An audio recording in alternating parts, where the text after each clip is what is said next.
आपण बघत आहात एकेपी न्यूज मराठी। आपला आवाज आपली ताकद। सबस्क्राइब करा, शेअर करा, लाईक करा। AKP news Marathi.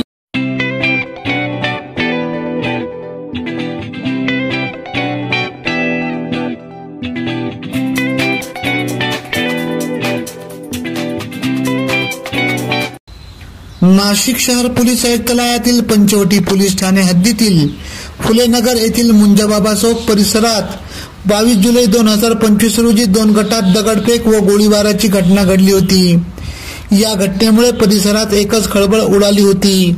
Panchavati police ठाण्यातील गुन्हे शोध पथकाच्या पोलीस अंमलदारांनी वरिष्ठांच्या मार्गदर्शनाखाली गोपनीय माहितीवरून सदर ठिकाणी गोळीबार करणारा जय संतोष खरात वय 23 राहणार शेषराव महाराज चौक फुलेनगर पंचवटी नाशिक या शिताफीने ताब्यात घेतले।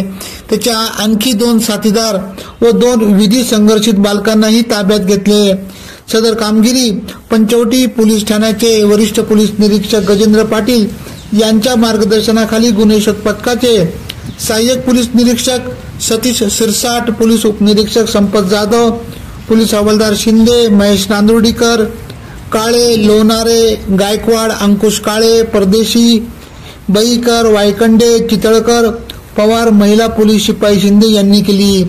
इतर फरार आरोपींना शोध घेण्याचे काम चालू असून त्यांना लवकरच अटक करण्यात येईल अशी माहिती सहाय्यक पोलीस निरीक्षक सतीश सिरसाट यांनी दिली। एकेपी न्यूज साठी ब्युरो चीफ अनवर खान पठाण, नाशिक।